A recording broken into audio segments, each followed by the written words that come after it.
Assalamualaikum warahmatullahi wabarakatuh. Sebelumnya perkenalkan, nama saya Muhammad Zaki Fuad, NIM 211100727 dari Prodi PAI Universitas Alma-Ata Yogyakarta. Pada kesempatan kali ini saya ingin membahas sedikit mengenai pendidikan Islam Indonesia pada masa Orde Lama. Yang pertama, pendidikan Islam di Indonesia pada masa Orde Lama.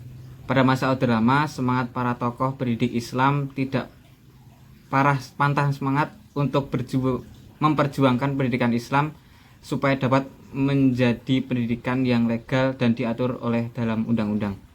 Setelah Indonesia merdeka, terutama pada masa Orde Lama, pendidikan Islam sudah mulai berkembang. Hal tersebut dibuktikan bahwa pemerintah khususnya pada masa Orde Lama sangat memperhatikan pendidikan khususnya dalam pendidikan Islam.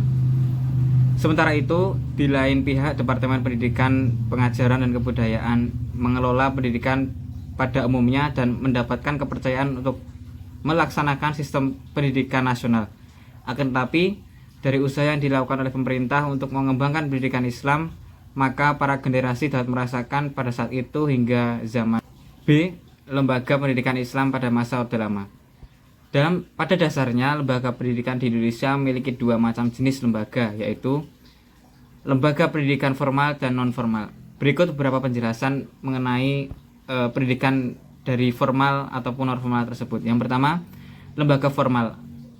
Lembaga pendidikan formal adalah jalur pendidikan yang resmi dan terstruktur. Selain itu, pendidikan formal juga harus memiliki jenjang yang terdiri dari pendidikan dasar, pendidikan menengah, dan pendidikan tinggi. Lembaga pendidikan formal yaitu yang pertama adalah madrasah. Jenjang pendidikan pada sistem madrasah pada masa Orde Lama terdiri dari 3 jenjang. Yang pertama ada madrasah ibtidaiyah dengan lama pendidikan 6 tahun.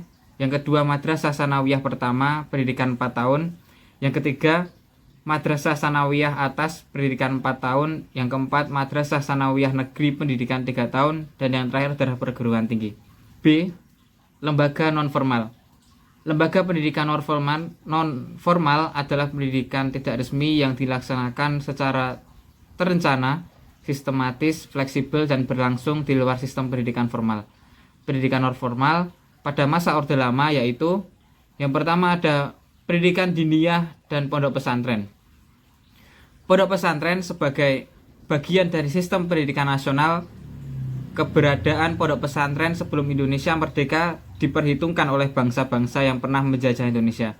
Pada masa kolonialisme, dari pondok pesantren lahirlah tokoh-tokoh nasional yang tangguh yang menjadi pelopor pergerakan kemerdekaan Indonesia seperti Kiai Haji Hasyim Asy'ari, Kiai Haji Ahmad Dahlan, dan yang lain-lain. Yang kedua, Majelis Taklim. Majelis Taklim adalah kata yang berasal dari bahasa Arab. Istilah tersebut terdiri dari 2 kata yaitu majlis dan taklim. Majlis artinya tempat duduk, sidang atau dewan, sedangkan taklim artinya pengajaran. Majelis taklim adalah tempat untuk mengajar agama Islam yang dipimpin oleh orang yang dianggap alim.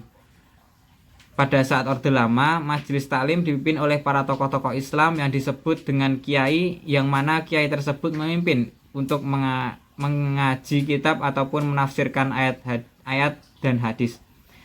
Yang ketiga ada TPA. Pada masa Orde Lama, masyarakat mendirikan TPA yaitu lembaga atau kelompok masyarakat yang menyelenggarakan pendidikan non-formal berupa pengetahuan Al-Quran yang diampu oleh ustadz. Yang selanjutnya adalah guru. Guru merupakan elemen penting dalam penyelenggaraan pendidikan agama di sekolah. Guru yang dibutuhkan adalah mereka yang memiliki kompetensi dalam bidang yang diajarkan. Guru harus memiliki kompetensi, dedikasi, pengetahuan keislaman yang memadai, dan pengetahuan meletakkan ajaran Islam.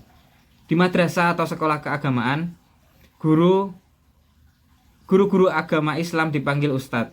Ada beberapa panggilan kepada guru agama di daerah berbasis Islam, antara lain kiai, syekh, juga tuan guru. Di pesantren, guru yang paling dihormati biasanya dipanggil oleh kiai. Untuk guru-guru biasa atau seorang guru muda biasa dipanggil Kang atau Kakak, dan jika sudah menikah dan punya anak bisa dipanggil Pak. Yang selanjutnya adalah murid.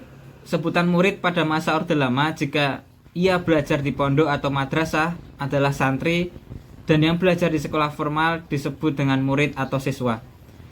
Yang selanjutnya adalah kurikulum. Kurikulum pada masa Orde Lama perlu diketahui terjadi perkembangan kurikulum sebanyak 2 kali, yaitu yang pertama kurikulum pada tahun 1947 yang lahir pada masa kemerdekaan, memakai istilah Lehrplan 2 yang artinya rencana pembelajaran. Yang kedua ada kurikulum tahun 1964 yang merupakan penyempurnaan kurikulum dari tahun kurikulum 1947 dengan nama Rencana Pendidikan Sekolah Dasar 1964. Dengan demikian dapat dikatakan bahwa pendidikan di masa Orde Lama merupakan pendidikan yang bersifat sentralistik, artinya sistem pendidikan diatur oleh pemerintahan pusat dan daerah diberi wewenang hanya untuk melaksanakannya sebelum otonomi daerah. Mungkin itu saja yang dapat saya sampaikan, kurang lebihnya mohon maaf. Assalamualaikum warahmatullahi wabarakatuh.